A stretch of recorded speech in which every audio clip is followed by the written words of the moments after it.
That should be your podcast name, The Original Ginger. Social media is a very toxic place. Come with me.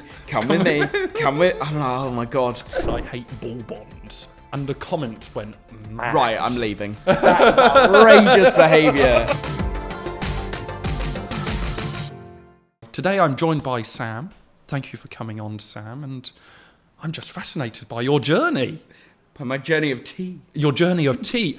Before we get into the talking more, tell me about the tea. The tea. It was quite a hot tea. It was a hot tea. I have to admit, it was a very, very hot tea. And yeah, like, I bought it, and yeah. Wait, have we actually started? We have started. Oh, we have started. Got you. I was just fascinated to hear about your tea. My tea. Yeah, I walked into a place and was like, "Can I have a peppermint tea?" Yes. And she turned to me, looked at me in horror, absolute horror, and went, "No." She went, "I only do chamomile." I was like, "Oh, okay. That's normally a drink you have when you're about to go to sleep. I'll have it, because I'm not one of those people to saying no. Okay. I don't like being in a position where I'm like, I'll leave it, because I feel bad. I'm like, of course I'll pay £3 for a tea that I'll spill down myself. I think that's actually quite a fitting start, because a lot of your social media stuff now you do is about walking into places and like documenting.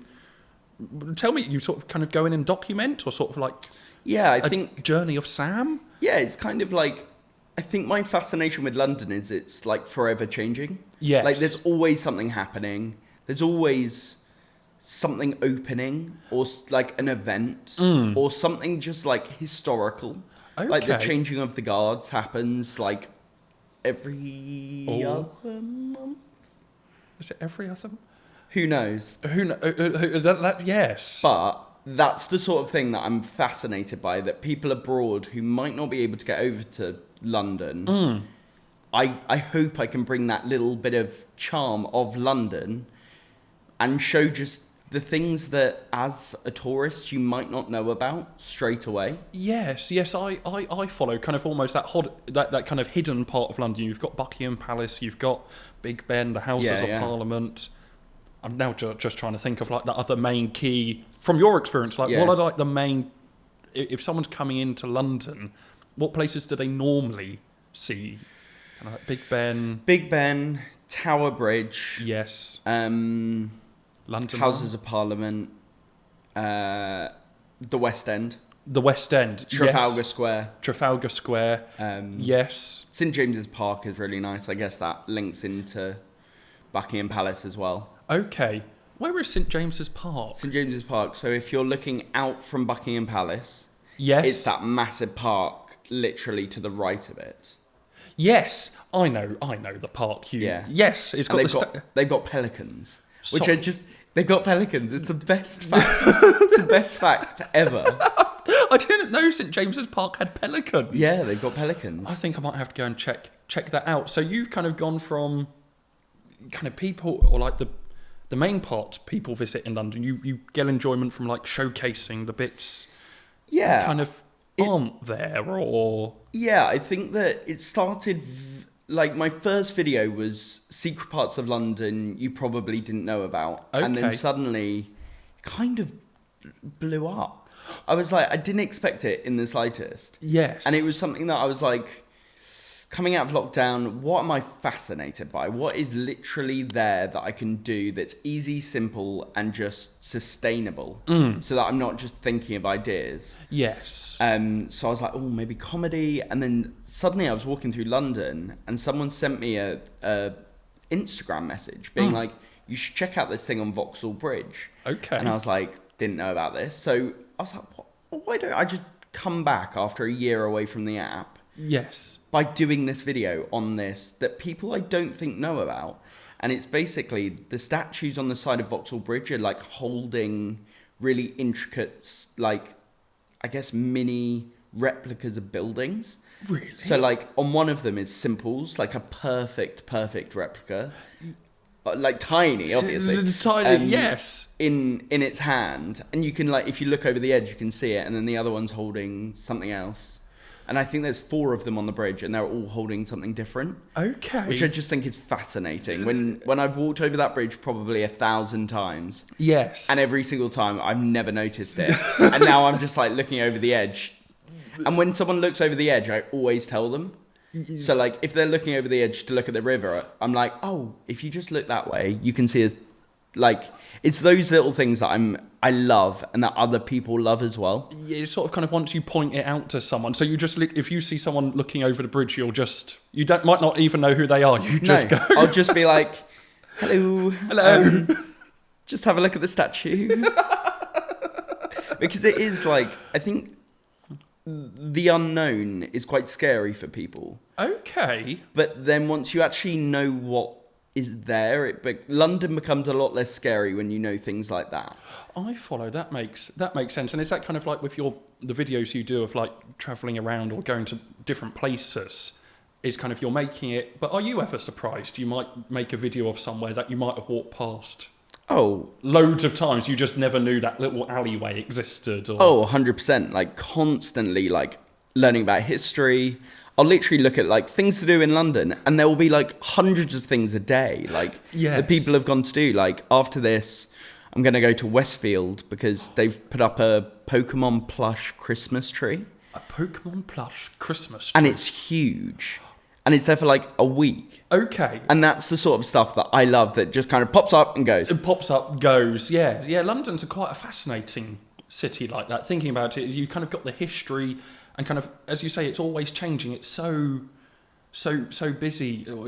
I think one of the places I visited was Perth in Australia a while back. And that was interesting because it's like a new city. It's a big city.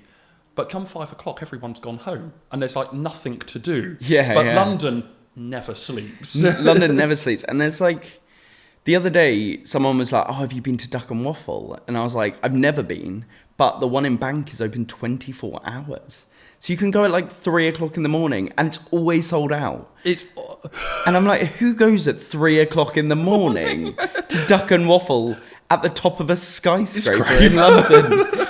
I want to sit there from like 12 and just sit there all night being like, who are these people? Like a 24 overnight. Come and join me on a 24-hour overnight thing. Come with me as I go and check out Duck and Waffle at 3 a.m. Yeah. Probably what's going on in Duck and Waffle at 3 a.m. It just like, you'd probably leave with more questions than answers. Yeah, because it's quite a posh place, so you need to be quite respectful. So if people have been out clubbing, I want to see the people who are actually there to enjoy the view, and then the people who have come in from like Prism and been like, yeah, we want a bit of Duck and Waffle. And for my ignorance, is Duck and Waffle, they do waffles and duck? Or... Yeah, pretty much. Okay. Oh, well, I'll check that. I'll check that. Apparently, it's amazing food. It's amazing. Apparently, yeah. Might break your wallet, as I've been told. Oh, okay. Yeah. Yes. I think that might be some of the drawbacks with... Yeah, with London. the 3 a.m. skyscraper meal. Yes. Okay. And have you found that kind of with your videos and kind of like making, well, like telling people about London, do you kind of like bear that, or I take it you kind of bear that in mind, like when it comes to like price brackets, or like maybe there's a lot of free experiences and kind of experiences people might have to pay £10 or £15 for, but then you've got the other end where it's like £1,000 or something ridiculous. Do you try and cater for all, or? Yeah, I think that it's one of those things for me that if I can't afford it, then I think my audience can't. Okay, yes. So like, I think with Winter Wonderland this year, I asked to be invited because I was like, I would love to just show off everything. Is that the Hyde Park Winter Wonderland? Yes. And like, I wanted to show off everything because I was like, I want to be invited to go and try out these things to show what is actually worth it and what's not. Yes. So that people aren't going, spending their money and just being disappointed. Yes. But I think for me, a lot of like my videos are probably under 30 quid. Oh, wow. Pretty much. Wow. There's like obviously a few things, but I think feasibly I could most of my videos are under £30. Under £30. Yes, that's it's reasonable. That's reasonable, yes. And I do like crazy golf and cheaper stuff like that, where you kind of go, like I went to a great place actually around the corner. Okay. Called Plonk. Plonk. It's like crazy golf, but then it has a retro arcade, which is amazing. And they've got one in London Bridge, and the London Bridge venue is just incredible. Yes. And they've got like the old school like bike like races, and they've got like proper old school shoot 'em games. And it's like, it's so much fun going from like crazy golf, which is like really well themed, yes, to literally just going through a door and being in an arcade with like ping pong and stuff. And it's dead cheap. It's dead cheap. No, I like that sort of kind of dead, and just that kind of like random, or not randomness. You've kind of got a vintage arcade with just everything you yeah exactly just kind of reminisce on, kind of like yeah. And I think that I think with my videos is something that I'm really proud of, is finding stuff that people don't know about who live in London. Yes. And recently there has been an opportunity that I'm not going to say because I don't know whether it's going to happen or not. Okay. But people are fascinated by people living in London not knowing things in London. I follow. I completely get that. Actually, quite recently, I was meant to be at an event, and there was an issue with the ticketing or something, so I couldn't get in. And it's like, I arrived late. So that's why I didn't get in. It wasn't an issue with the ticketing. Now the truth comes out. Now the truth comes out, and it's like, what do I do for 2 hours? So actually, I went to Waterloo, and I hopped on one of like the big bus tours. Oh, sick! First time I'd done it, and it was actually amazing. It's like, I don't live too far out of. I'm about 40 minutes on the train from Waterloo. And I'm like going around London on this tour bus, experiencing London as a tourist. You've got kind of American tourists, German tourists, Italian tourists, and everyone's like pulling their hands up. Oh, I'm from Australia, I'm from America, I'm from France, I'm from Germany. And like, it came to me like, where are you from? London. And I kid you not, I learnt so much. There were so many things I just walked past and I didn't know about. We went up kind of like past Australia House. Oh, yeah. And then where's the bit where it's illegal to run in London? Yeah, I know the arcade, something. Yeah, Burlington Arcade. Bellington Arcade. I think that, and it was just like, it was so beautiful and so pretty. And we kind of went past there and then over all the bridges, and it was just incredible. You go from like seeing London in like a business professional way to then seeing London as a tourist. Yeah, and it's like, this is so cool. It's weird. I've never done one of those bus tours. Really? But I've never done it because I hate looking like a tourist. I hate it. So like recently in Dubrovnik, I was there with my mates and they were like, let's do this, let's do that. I was like, I don't want to look like a tourist. I just want to fit in with the locals. Let's go to a locals pub. And they were like, nah, let's do this. I was like, no, let's not do this. Let's definitely not do this. Cable car up the side of a mountain. Did you do the cable car up? Of course we did the cable car. Oh, of course you did. And did you enjoy being a tourist? Yeah. Yes. I enjoy being a tourist in other places. Okay. But I don't like being a tourist in my own city. I understand. Yes, I follow. Not being a tourist, because I take it you've always grown up in London or sort of near. Yeah, nearby. So like, grew up in Gatwick. Oh, okay. Yeah, so I was just outside until I was 16, and then I moved to London. Okay. I was born in London. You were born, okay. Born in London, but then went to school down near Gatwick. So it's been nice kind of getting to know it at an adult age, because like growing up I was terrified of like lifts and tubes, and I never thought I would be this good with tubes. Like when I first started, my mate Alexi used to live in London, and he's so confident with everything. Yes. And so he was like taking me on the tubes, taking me to football games, and I was like, how is this? I'm never going to be able to do this. It's magical. You just sort of the Jubilee line, the Northern line. But I was terrified. I was like, this will never be my life. I will never be this confident in London. And now look at me. I'm like... Now you're just making the videos. And that's kind of fascinating, you kind of that journey. So you started off... Well, you grew up in Gatwick, and then kind of school, university, and the videos. But how did you kind of get into doing kind of these online TikTok videos? It was an ex of mine. An ex of yours? An ex of mine said to me, it would be really embarrassing for my mates and me to see you on social media, especially on TikTok. Okay. And I was like, oh. And then she cheated on me, which wasn't great. It wasn't like, she's blocked now, so she's not going to see this.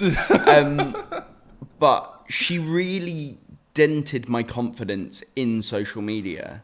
Oh. To the point where, like, I was going through TikTok and it was like early days of TikTok, just before COVID. Oh, and so she like was 2019. Yeah, pretty much. And I was just scrolling, being like, what is this app that everyone's talking about? Thinking, I don't have the confidence. I've never had the confidence to post on YouTube. Okay. I've got a few, but with mates. Yes. My editing isn't very good. What do I do on these apps? Do I want to be known for these apps? Do I want to be known to do this? Yes. And so she cheated literally the week before COVID hit. No way. Yeah, so we broke up, and then literally she just like, I blocked her because she got a little bit too much. But that was when I was like, actually, I'm going to prove her wrong. Okay, I see. So that's actually because COVID was, the lockdowns were quite daunting to some people. It's like all of a sudden that life you're so familiar with, going out, going about, then you're just sort of kind of locked inside. Yeah. And what's, my mum's partner was in a show, and so he locked down 2 weeks before everybody else. Okay. So as a house, we had to lock down 2 weeks before everybody else. Yes. Thinking he shouldn't get COVID if we lock down now. Yes. He'll go back to his show. It'll be fine. It will only be a couple of weeks. Exactly. So we were in our house, prepared for everything 2 weeks before everybody else. Wow, forward planning. I know. And so I was like, okay, 2 weeks when everyone else is out enjoying themselves. I still saw people going to the theatre, which I love to do. So it got me really down. I was like, oh. Yes. So all I could do was sit in my room and just post utter rubbish. Like, my first few videos are still up there.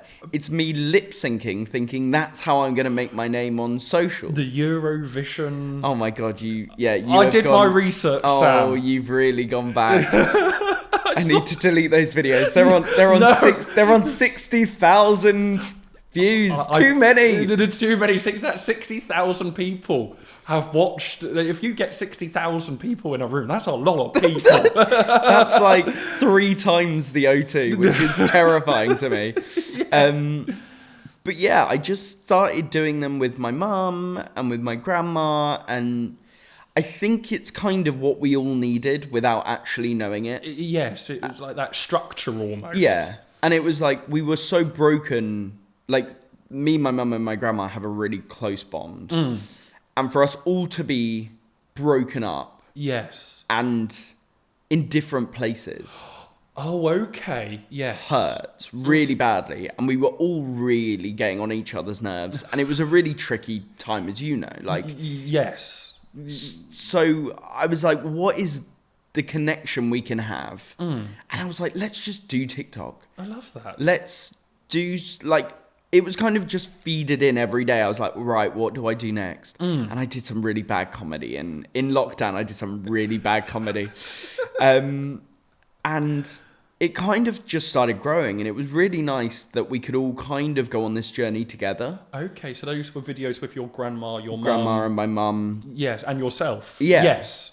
And it was nice that I started off with comedy before the whole London happened. Yes.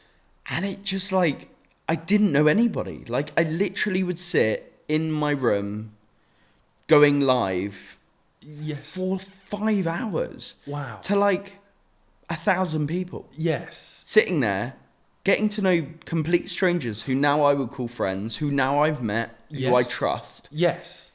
Which blows my mind that in a time where I literally couldn't see the end of COVID, and I was really struggling with not being with my friends, and they kind of became my friends. Yes. Very quickly. But in a weird, like, social way. Yeah, you could almost kind of wake up and it'd be like, good morning, how are you? Or what did you do today? Or bounce ideas off someone. Exactly, and them commenting on your videos, and them also like being in your live and being a moderator for you, so getting out all of the hate and stuff, which is just amazing. And I think that is kind of the reason why I've carried it on. Okay. Is because those people who got me through COVID, I'm kind of like, I've got a service to you. Yes. Like, you followed me in the really poor form videos. The videos where I thought I was being really funny and I was really not, but you were still being really lovely. You being, and it was like kind of before, because they just sort of liked you for you, if that makes just you and your videos. Because then your videos during lockdown kind of started to take off, or people were kind of curious about your grandma. Yeah. And then did that kind of make the videos even? How was that kind of like journey from there? Like did the videos kind of get more popular, or features? Or? Yeah, I think that when I first put her in the videos, I started off without putting her in the videos, and I just kind of gave little hints just to see if people would like take the bait. Who your grandma? Yeah. Yes. Oh, for context, my grandma's Judy Dench. I just have to put that out there. Just in case people are like, who is this grandmother? Who's grandma? Yes. I think that when I started out, I never expected to be in the position I am now. Okay, yes. I just thought it would be a COVID thing, and that would be it. That's it. Yeah, sort of kind of a family thing to do. Exactly. And just do it for fun. Almost kind of, you're not in like maybe like a selfish way. You're not doing it for your audience, or you might not be. You were just doing it because it's just your grandma, your mum. Yeah. And it was getting us through lockdown. Like, my grandma and my mum will both say that when we did the videos, I was horrible to them because I was like, we need to get this dance right because people are really relying on us to make them smile. Or like if I put out a video with Ma or Mum, I would get messages constantly being like, thank you for this, and showing what your family's like during COVID, because obviously we see them both in theatre or film and we never see this side of them. Yes. So it was just really nice to grow it naturally. But then I guess that's when it kind of turned a little bit into something different, where like the news got involved. Okay. And I was doing news reports, and I was doing podcasts, and I was going on YouTube videos, and it all became very surreal to the 7-year-old Sam who loved YouTube and loved to just sit and watch like FIFA streamers constantly. Yes. It suddenly sparked something that I went, oh my God, this could really, really be a reality in my world. In reality, because I watched there was a This Morning interview, and then didn't Louis Theroux come round? Yeah. It's just, and that's what I just fascinated. Like, how did you feel? Because you said you kind of, almost your journey onto TikTok, you would sort of, people, you almost did it because people thought, wouldn't it be funny? And then you kind of had the, let me know if I get anything muddled up, but kind of like this, you're almost kind of like self-conscious to kind of be, or you didn't think you could do it. And then all of a sudden you go from that mindset to Louis Theroux's around my house doing a documentary. I am on the news. Yeah. Like, how was that for you? Like, did you ever like have to pinch yourself, or like? I think for the first time, what was amazing was the fact that these big production companies were like, oh, we want to include Sam as well in stuff. Yes. So like recently I've just done Country File, which was amazing. It was me and my grandma up in Scotland, and we had such a good time. Yes. But they were like, we'll get Sam involved, which is something that I don't think I would have thought about before COVID. I don't think at the start of COVID, if someone had said to me, you're going to be on Country File and Louis Theroux's going to be doing a documentary with your grandma, and then you're going to have lunch with Louis Theroux, I was like, no, I'm not. Do not lie to me now. No, I just kind of, I think you're the first person I've met who sort of kind of met Louis Theroux in that. What's Louis Theroux like? Genuinely one of the nicest people. Yes. Like, so down to earth. And what's nice about it is that as soon as something happens that you don't feel comfortable with, Yes. he'll instantly cut the cameras and be like, do you want to talk about this? Really? And he's so personable and so honest. And so on his program, when I shake his hand, that is genuinely the first time I've met him. Okay. He doesn't like to meet people before filming. He wants that natural kind of encounter. So I was terrified. I was like, this man is a god in my world. I think Louis, not in your world. In everybody's world. In everyone's world. It's just he is a national treasure. He is the GOAT. He is the GOAT. But he instantly, like from there, I think there's one cut just after I say, lovely to meet you, and then we go inside. From the moment that happened, the camera's cut, I instantly felt like I was at ease. Like me and my mum were so nervous for it because we were like, what could he bring up? Yes. What might he bring up for views? Literally the whole of the lunch, which went on for like 6 hours, 7 hours. That's a long. It's a long. It's more than a 3-course lunch. Oh yeah. Yes. But I think what amazed me was how easily he put everybody at ease around that table. Yes. Like he had done some stuff with Ma already, and Ma had phoned me before and been like, listen, he's lovely. He's not going to be scary. And I was like, I didn't expect him to be scary. I just expected him to be a journalist. Yes. And I think that's what everyone expects. Almost you maybe a little bit on edge, so to say, or sort of. And like how far do you take it without making someone feel quite uncomfortable? Whereas I genuinely, that whole interview, there was not one second where I felt like he was about to ask me something that he's found from my past. Okay, yes. That would have made me so uncomfortable that it was basically just for views. Like he was genuinely interested in what you were like and what you wanted to talk about. And there was a lot about social media in there that got cut. Okay. Which was actually really interesting. Which I kind of want to see a rough cut just so that I can see what I actually said. See what you would say. What about... Yeah. And was that what Louis Theroux said about social media, or just what about what I said? Because okay. he was really fascinated, because he was like, I kind of understand it, but I don't really know it from like a younger point of view where that is literally what you do. Yes. That is what you're known for. And so it was fascinating, actually, getting to know Louis. Yeah. And yeah, if he came calling again, I would 100% be like, Ma, do it, do the video. You'd open the door, maybe Louis Theroux come, maybe that's like, we could like invite Louis Theroux, if you're watching this, please do a documentary on Sam. Do it. Please, Louis. We're begging you. Do it, Louis. Do it for the world, Louis. Do it for the gingers out there. Yes. Yes, yes. Maybe it could be like a ginger documentary.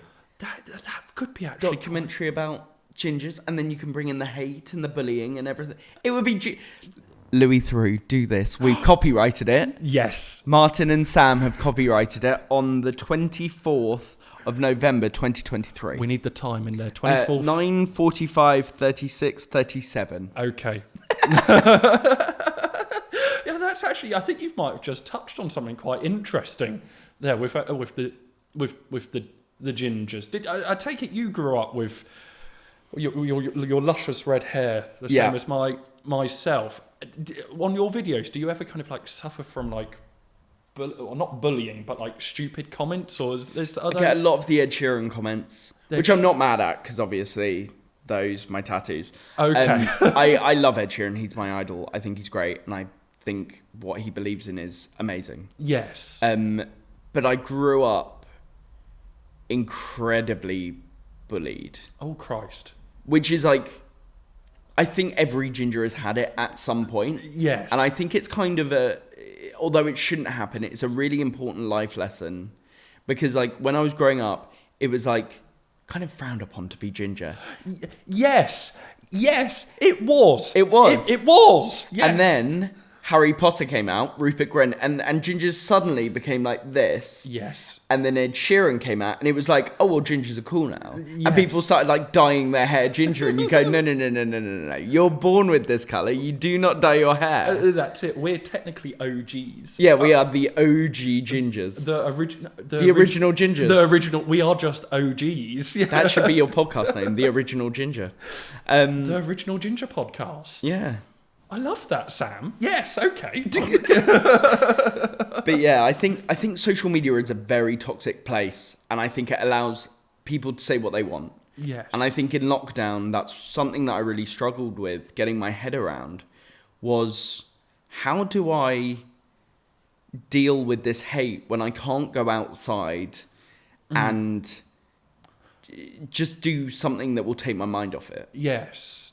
And that for me was something that was really tough, and what my followers got me through as well. Like, there were certain people who were like, mate, don't listen to the hate, just carry on, keep on doing you. Yes. And yeah, it was a lot of the Ed Sheeran comments, which, let's be honest, I've heard before, which I'm not mad at. And it's people that come into my lives now and go, oh, Ed Sheeran off Wish, and you go, heard it, mate. Heard it so many times. And they're like, oh, I'm really sorry. And then give you a follow.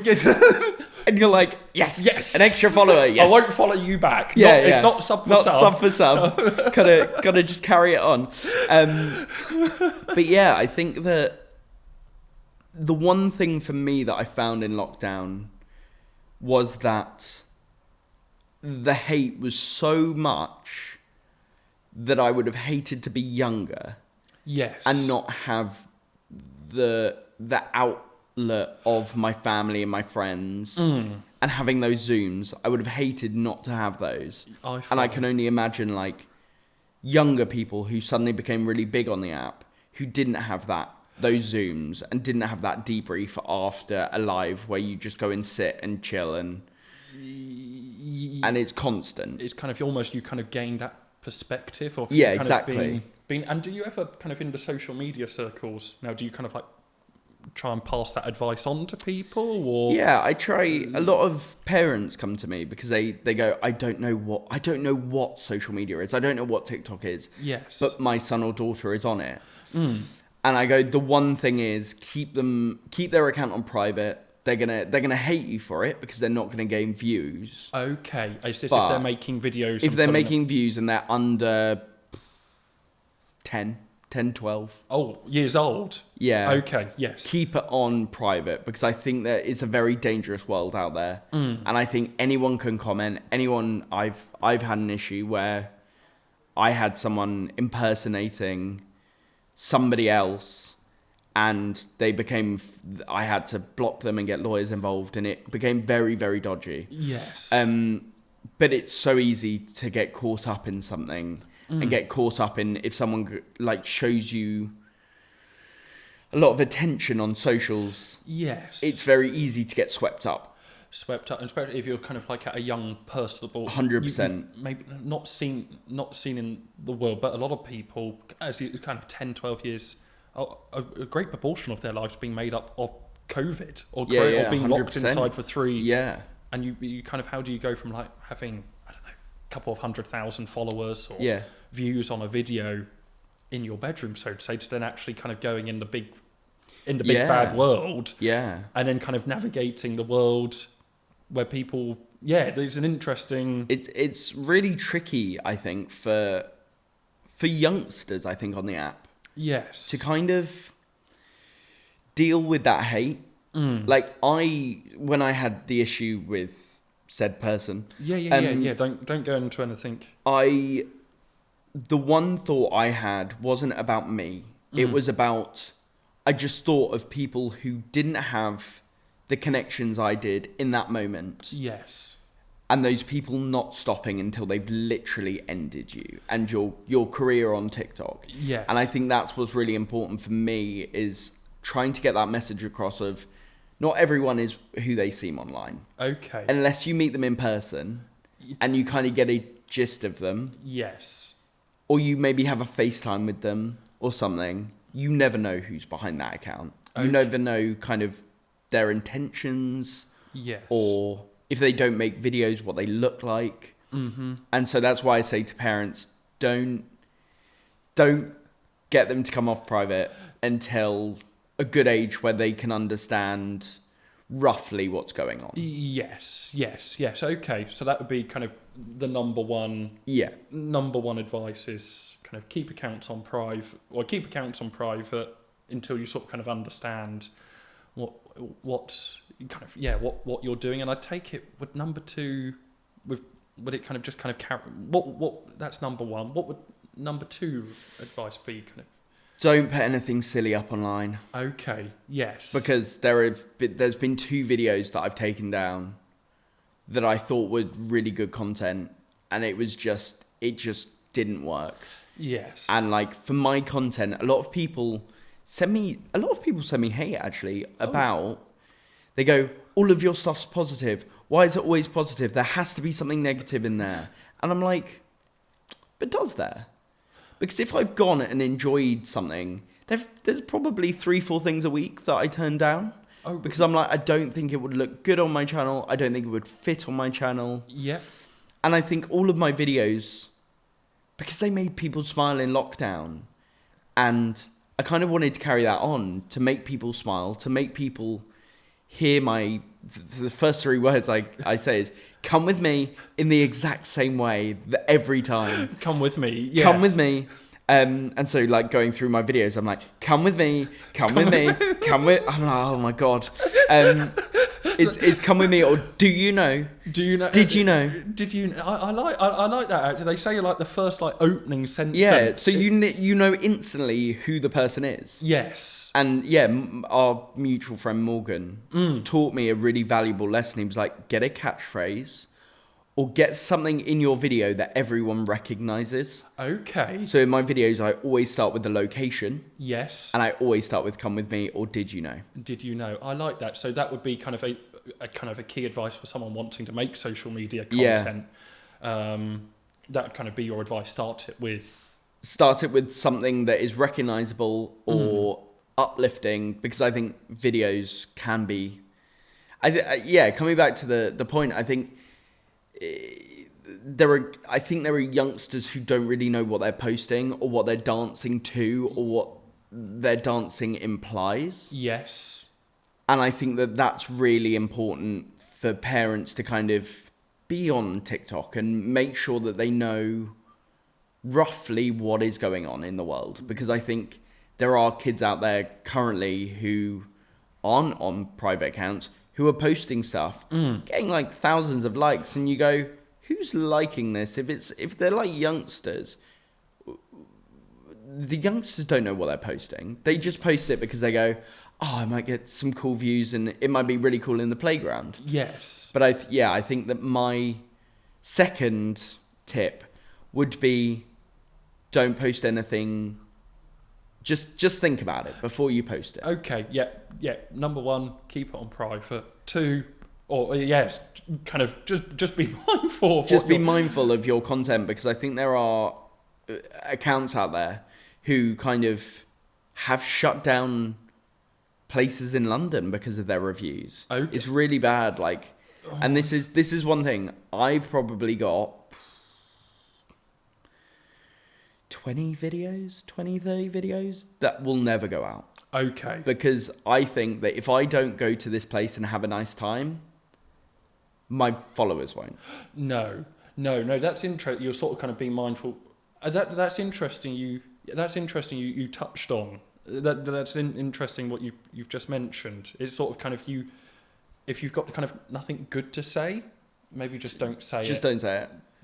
Just don't say it at all, because if you then pull it up, then yeah, it's just done. Maybe the person or the venue was just having a bad day, or the kitchen staff might have just been busy. And it's that sort of thing that there's been a few videos that I'm like, that's brutal. Like stuff that I've reviewed and gone, oh, I really love that. Yes. They'll go and absolutely rinse it. Okay. And I was like, I don't think I could do that. I don't think I could be face to face with the company manager or whatever, and him being like, right, why have you done this? Yes. I think that I'd much rather just not put out the video. It's very rare that people actually ask for the video. Yes. They just invite you for social media presence. Yes. So putting it out on Instagram and stuff. So I think that they're not expecting the video. So when you do it, you're like, they're like, great, extra content. A free promo, a free, yes. Exactly. Yes. But I think I'm very wary of putting out bad things, because I think in London there are a lot of bad things. Yes. And if I can just concentrate on the amazing things. Yes. Like climbing the O2 the other day. The climbing though. That was over £30. That was 38. Oh, would be pushing. It's pushing, but as a view in London goes, it's something so different. Yes. And like, it is exciting. I must say, I've never done it. And actually, would you have kind of like a top 5 recommendation of like a tourist to London? First, maybe you could do like top 5 like first time in London. Okay. And then maybe a second one like people who live in London. Yeah. What things would you have any recommendations? St Dunstan in the east, which is like an old abbey cathedral. Okay. Ruins just outside Tower of London. It's like a 2-minute walk. Yeah, is that the one? It's just like around a fence that it's like from the 1300s or something. Yeah. And it's just did it get destroyed in World War II or something like that? Yeah, something I did the video so long ago. I'm like, but there's like really nice like benches, and you can have lunch there, and it's like you're literally in history. Yes. And you're like, I went there and was like, whoa, this is a really spooky but beautiful place, because they've now made it into a garden. So there's like really nice trees and there's nice flowers. Yes. And it's like a really safe space, it feels like. Yes. Although it wasn't. It hasn't been a safe space in the past. No, that's how it's ended up. And then I would go with... this is a very good question. One of my top recommendations is the Terrace bar at the Royal Opera House. The Terrace bar at the Royal Opera House? Yeah, okay. So I had a photo shoot with a girl like probably a year and a half ago called Danny. She was really, really lovely. Yes. And she used to work at the Opera House. And she was like, have you ever done a video on the Terrace bar? I was like, no. No. And I was like, I didn't even realise I could get up here. Yes. Ever since I've been like, if I'm going for coffee, if I've got probably an hour or so, I'll go to the Terrace bar. A Terrace bar, okay. I like that. Because you can see all over Covent Garden. Yes. It's really fun. Yes. And it's almost like a hidden gem. Would you say a hidden gem? Yeah, I would say it's a hidden gem. It's like decent pricing. You can have drinks up there as well, which is really nice. So you can see like Covent Garden at night. Yes. And yeah, that's one of the places where I was shocked at when I found. I was like, how do I not know this place? I was like, I looked at it and just thought it was offices. Yeah. But now I know. And now a lot of people go and tag me. There's a really, really good rooftop just next to St Paul's as well. So that'd be number 3. That would be number 3. Yeah. And that's probably the closest you'll get to St Paul's at that level. Okay. What's it called? One New Change. That's cool. One New Change. One New Change. Okay. And you just take the lift up there, and you can go up there just to view it, or you can have drinks up there. Yes. That's a solid spot, I think. Yes. Fairgame. Fairgame. Which is like number 4. Fairgame. Fairgame is an adult-only fairground, which got me so many views. And the best part of it, I went literally the day after opening, and I just literally that day, which was really annoying, I decided to take some time off social media.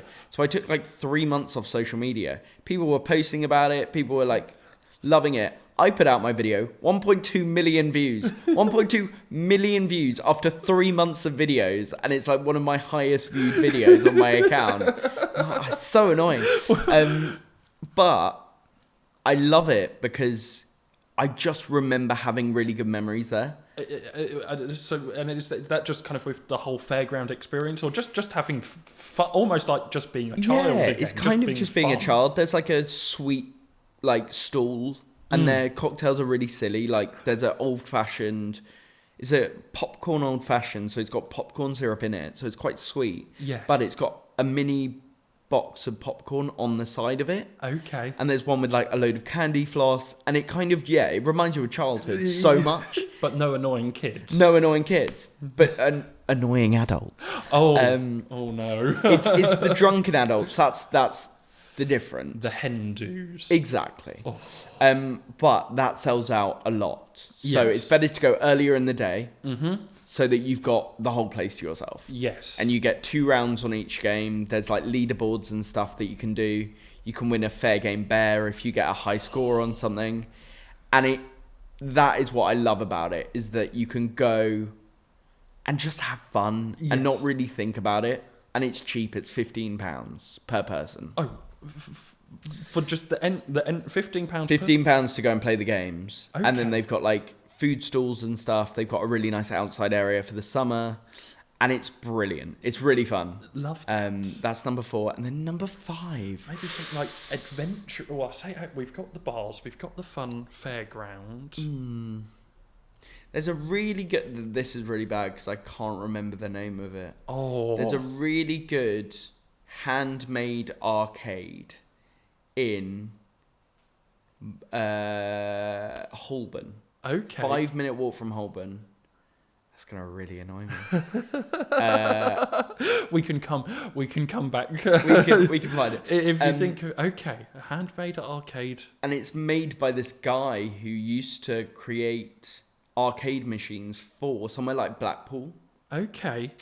And so he created them, and they're really weird. Yes. Really, really weird. It's like pet or meat, and you put your token in, and you press a button, and then it spins this thing, and it's like pet or meat. And then if you get pet, it shows like a lamb like on a sofa with a family. Oh, that's But then quite if you cute. get meat, it just shows you a steak, like a lamb steak, and you go, oh, I got pet, so it's fine. But the people after me got meat, and they were vegans, which is even worse. But yeah, the oh my god, I can't remember the name of it. It's so annoying. We'll have to insert the name. Yeah, we're going to insert the name somewhere around this screen. Or in the comment section. Maybe it will be like one of those barriers at the bottom that will just be rolling. Yeah. But it's the game's in there. It's cheap. It's very wacky. Mm-hmm. It's so strange. It's so strange. And there's something called Is It Art? Where you put something in a box, and then it lifts up your object, and then there's a man just look like they're all robotic things. It's really clever, but it's just a robotic man looking at this whatever the object is, and either he shakes his head or he nods his head, and you go, what is this? Genuinely, what is this? I guess in that sense, it's technically art. It is. The art then becomes the art. The art becomes the art. Oh! Exactly. But I think, I went along to that on like a Tuesday, and I was the only one in there. Yes. And it's in a Victorian house. Mm-hmm. Like a really beautiful old Victorian house with all of the floorboards still there. It's beautiful. Yes. Like if you're going to go just for the architecture, go for that. Okay. Yeah. It's a beautiful place, and it's cheap, and they're really nice in there. I love that. And there's been quite a few videos on it. Okay. So it's out there if you want to have a look. I like those. Sam's top 5 recommendations. Yeah. For visiting London. I love that, and I think that's absolutely kind of fantastic. Kind of hearing your whole kind of your journey, kind of through TikTok, then COVID, and then kind of what you're doing now. Is there any kind of grand plans, or what would Sam? That would be telling, wouldn't it? But we are on a podcast. We are. Would you ever go back to comedy, or like? I don't think I'm set out for comedy. I think that was a time where I just did it. I had fun with it. I don't think I could ever go back to comedy. I think I'm not funny enough, which people tell me I'm not, but I think that it takes a real skill to be able to come up with comedy every other day. Yes. Like, I kind of throw in a few jokes here and there in my videos. And sometimes if I'm filming myself at a event or something, I'll always throw in like a little bit of me. Yes. So instead of come with me, because let's be honest, that's not my real voice. That's just my TikTok voice. This is my real voice. And it would be more like, come with me as we go to this place. And no one would watch. No. But I think that it takes real skill to create comedy and be able to fit it in at the right point. Kind of reading the room and judging the time. Yeah, so I'll always, like, in all of my videos, not that any of these jokes have actually come to light, but I have always done a joke at all of these events just so that I've got that in the locker if I want to put it in the video, just to have that little content extra. Exactly. Yes. And a bit of me as well, because I think that a lot of the time the come with me videos, I was so self-conscious for like 6 months of like how I looked and how my videos looked and my progress on the app that actually I never showed myself. Okay. So actually I was hindering my experience on the app. Yes. So now I try and put like a little bit of me in the app. Yeah. Just anything. Anything. I like that. Okay. So so not comedy. We'll watch this space. Yeah. There might. Yeah, I've got a meeting about something coming up. Oh, okay. So that is an exclusive. Not that I don't think my world is an exclusive. The exclusive yeah, what show, or would there be a name? What, you see, I'm in a bit of a problem. It's like, what should the name for this podcast, or for this interview? An exclusive interview with Sam Williams? Ooh. Ed Sheeran lookalike talks. Yeah. The Truth, Louis Theroux. Ed Sheeran on our podcast with that little asterisk being like, definitely not Ed Sheeran. You could do Secret London Sam. Secret London Sam. There must be. The Secrets of the London Sam. Ooh, I think you're onto a winner there. Secrets of the London Sam. Because literally, this is the second ever podcast I've ever been on, and this is the most personable I've ever been on a podcast. I'm honoured. Okay, thank you. The Secrets of the London Sam. I like that. We've got the name for the episode, and would you have any recommendations for the name I should call this podcast? I do like Original Ginger. The Original Ginger. The Original Ginger. The Original Ginger podcast. The Original Ginger podcast. I've had the Marvellous Martin podcast suggested. Yes. I've got a Purple Notebook, so I thought the Purple Notebook podcast. Purple Notebook. I was about to say Between Two Ferns, but that's already been taken, hasn't it? Oh, Between Two Ferns. That's already been taken. Damn. Someone also just said podcast. Just the podcast. Just surely that's been done. Just trying to find the name podcast. Podcast. That must be done.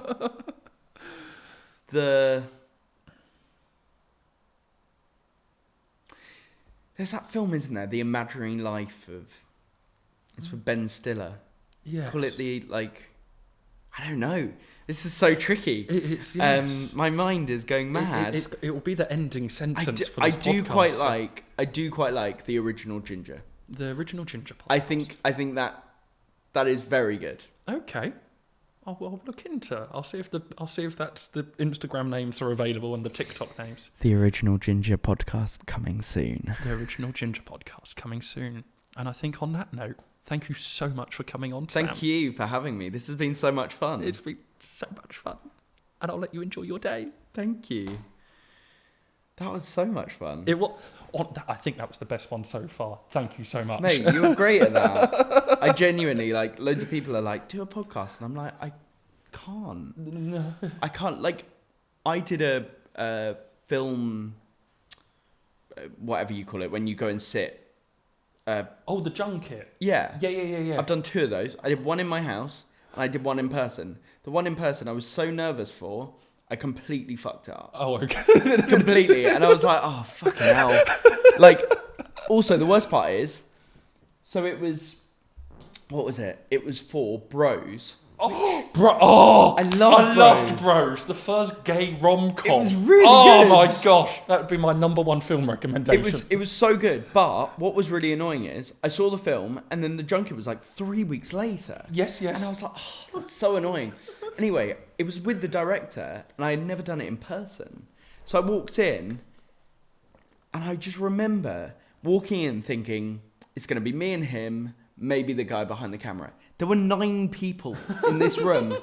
Like, there was literally a guy just sat there watching me, being like... And I was just like... But I was like looking at my notes and my hands were like this. I couldn't control myself. And I was like, I know that this is really, really important. I've never been invited again. Never. That's why last night was so important for me not to go. Because I was like, if I go, they're going to get me in to do a press junket. And that's my worst nightmare. Sam, I really enjoy your content. Thank you very much. You're more than welcome. Tell me about the behind the scenes. I mean, I think with my videos, I love doing them. And I love London and I love showing them off. I just love showing anything off. Like, I just went to a cookie ticket machine.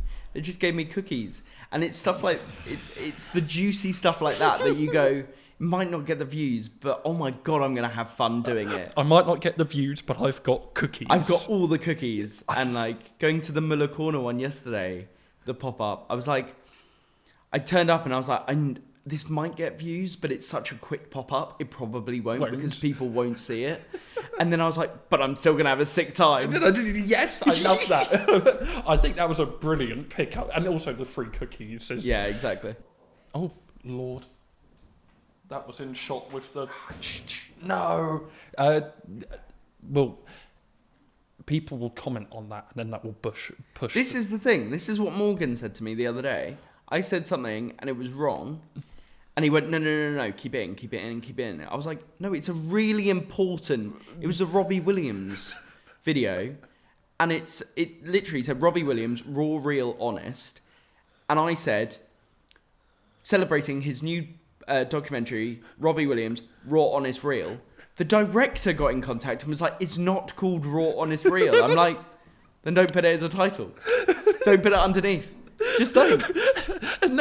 No, I got 15 million views on a video because I said I hate ball bonds. And the comments went mad. Right, I'm leaving. That is outrageous behaviour. That is outrageous. You hate ball bonds. I love ball bonds. Oh, I just did it for the reactions. Oh my God. I think 14 point. It was on a wavelength video.